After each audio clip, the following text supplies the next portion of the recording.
take the chance and roll the dice. On the upside, the Marvel SFX people have voted to unionize. Good. I've got your back, bro. Yeah. And are they in on the what is it? The Screenwriters Guild or Screen Actors Guild one? No, I don't think so. I think that they're all separate entities, but because they are all essentially workers in the same workforce, they tend to all support each other. So, like, the Animation Guild and the Writers Guild were striking alongside in solidarity with the Actors Guild. The writers have gotten their deal, but the actors are still striking, and the Animation Guild's contract is up next year. Nice. So they're all gonna lend leverage to each other. So yeah, which is fantastic. Cool. Good for them. Get that bread. Bread, delicious buns, and a donut. A donut and is bread. And a donut. Get that donut. So this Bumblebee here has dialogue for us, and I'm concerned. Being in a bubble is my stinger might pop it at any minute, and then I wouldn't be in a bubble. Uh-huh. Hey, that's great. All B. right, here we go. Like what? I'll cook you to a crisp.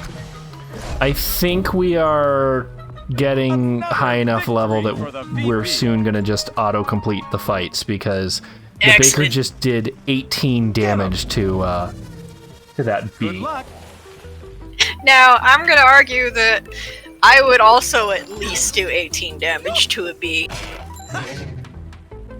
I mean, that's fair, but the reason I say that is because before the Baker was doing like 6. Well done, team.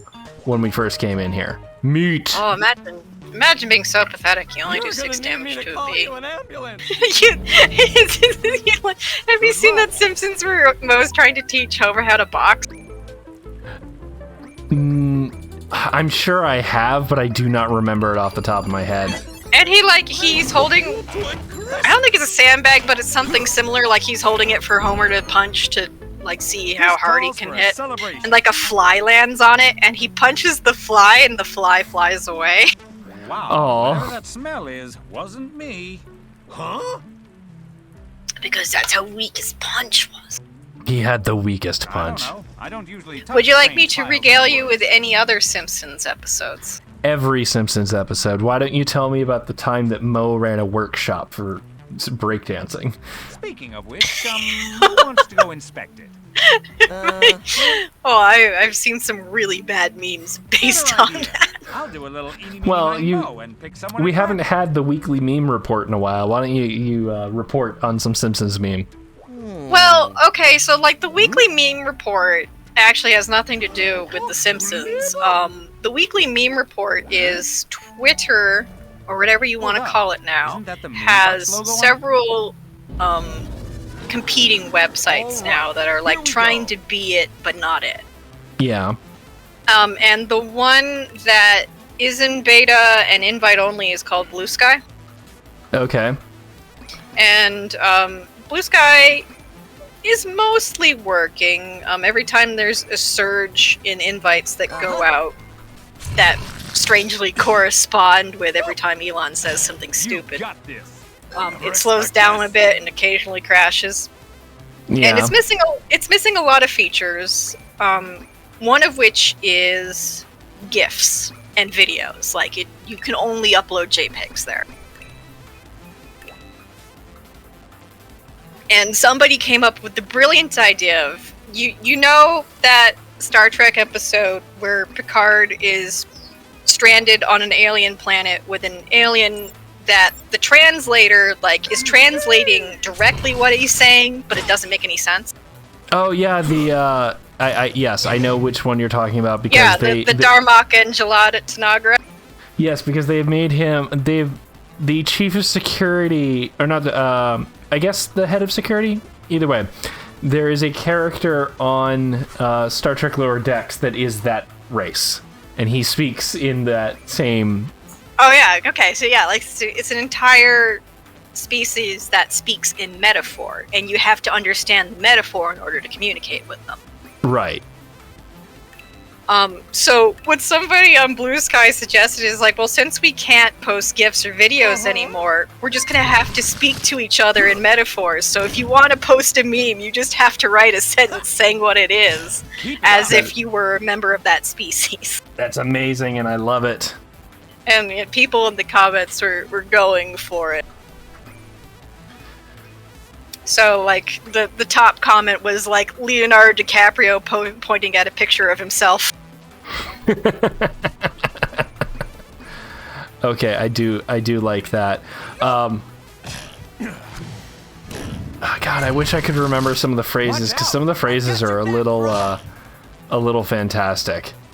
I have not seen Lower Decks, but I have noticed that for whatever reason, Amazon will let me have it for free. Like, I don't understand why, but they're like, you just want to have the entire season? Impressive. And, like, not own it, because ownership doesn't exist anymore, but, like, only have to pay them once for it to stream.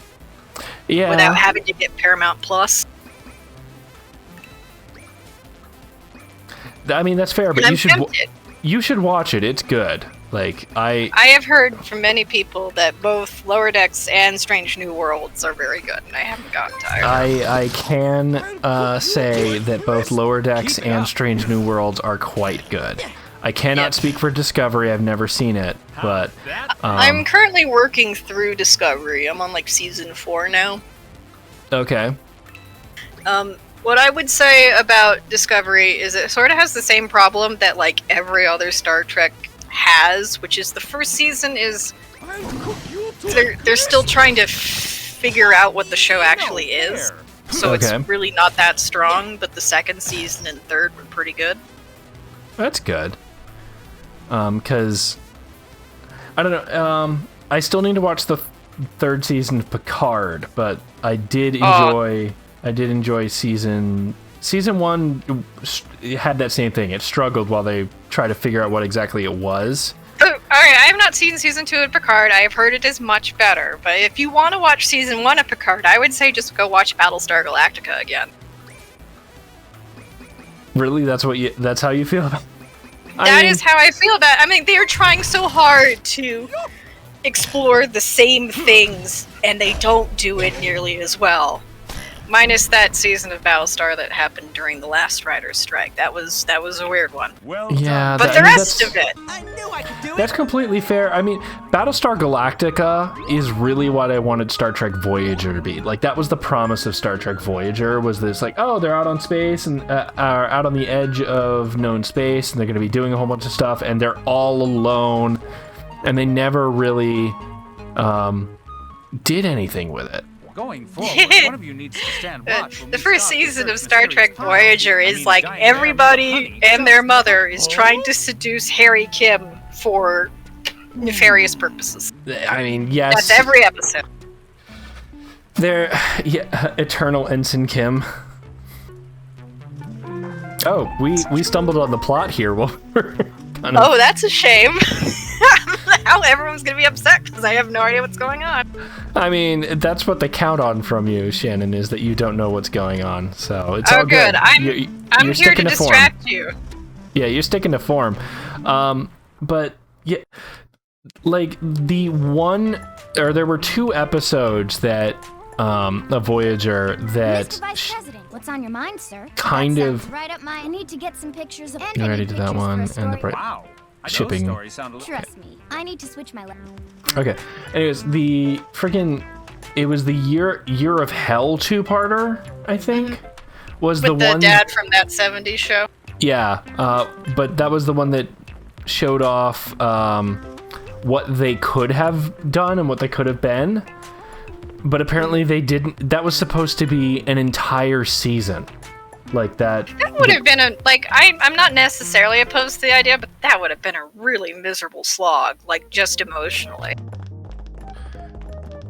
Well, yes, but it's also you have to take that idea and stretch it out over the whole season, so they would have still had time for their filler episodes and Your Hope and other things like that. Your Hope, etc. Your hope, yeah. Room for your Yeah. hope. In the middle of the Year of Hell, there was like the Festival of Hope. No, that's the Star Wars name for it. We would have Captain Janeway Day. That would be an episode. Captain Janeway Day. What is your favorite Voyager episode? My favorite Voyager episode. Oh, that is. I think it's got to be the episode where the Doctor, or it turns out it's not the Doctor. It turns out it's like a backup copy of the Doctor in the future, like 500 that one years is in the future. good. And they try to like hold him accountable for war crimes. Yeah, and then he's like, "That's not how it happened," like, because they had misinterpreted everything. It is a good one. Yeah, that's the one I like. Oh, what's he got? I know, I guess the most up to date. Yeah, we know. What Evan has finished studying. All right, so we do have the keys now. So we were able to come inside and get a cappuccino. Hell yeah! Yeah. All right. Whoa. Oh. I stepped on a thing. But yeah, that was this is not your garden my. Okay, now we have to fight Team Rocket. Yay! So what's your favorite Voyager episode? I am really fond of one that starts out with Tom and B'Elanna's wedding. Oh, I know which one you're talking about. Yeah, and like the stinger is like, you know, they're all throwing, I guess, rice at them as they run through because it's not a Klingon wedding. Jeez. Why would it be a Klingon wedding? Have you ever seen the Klingon wedding? Don't forget to protect. DS9 had a Klingon wedding on it. Yes, with Worf and Jadzia, and that one was fun because apparently at the end of the Klingon wedding, the bride and groom have to fight their way out. Like all the guests have to attack them. It's part of the ceremony. Yeah. Yeah. Anyway, but no, like, so they're all throwing rice at them, and the rice like falls through the floor into the Jeffries tubes below, and you can see like the ship warping around it. And it turns out that they are not actually the Voyager crew. They are copies of the entire ship that was made when it made an encounter with like a substance during a the silver substance planet from when the God, what's her name? When the Cardassian spy betrayed them to the Kazon. Cha-ching. Yeah. And they were left on that one planet or whatever. Yeah, so they're actually the copies, but they forgot that they're the copies, so they have, in the interim, been fulfilling Voyager's quest of trying to make it back to Earth. And they find out, eventually, that their existence isn't compatible with a warp field. So just by exposing themselves to even a copy of the warp core has destabilized everything. And B'Elanna, I think, is the first one to die because she's in the engineering all the time. Yeah, and doesn't she die by like effectively melting and getting like super that guy cancer? from X-Men. Just blup. So what they decide is, well, we need to find the real Voyager crew because the only way to stabilize like our genetic patterns is to get the originals, and they'll probably help us again, right? And it is so tragic because it ends with the entire ship just flying to pieces into a bunch of silver matter. And the last like 30 seconds is you're on the bridge of the real Voyager. And they're like, well, we heard a distress call, but there's nothing there. Yeah. So they log it, like we pick up the distress call, answered, nobody there, kept going. It's very sad. That is so very tragic. Java Behemoth. Okay, now wait, that guy is a Pokemon.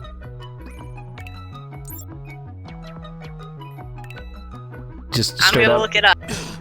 Okay, Yeah, I mean, I believe you. like I've seen him. Like it's one of those 7,000 Pokemon that have been added since. Never expect this. So I don't have it on the top of my head. I think it's this one. A Sunkern. What exactly is a Sunkern? It's a seed with a little leaf sprout coming out. Right, but what does a sunkern do?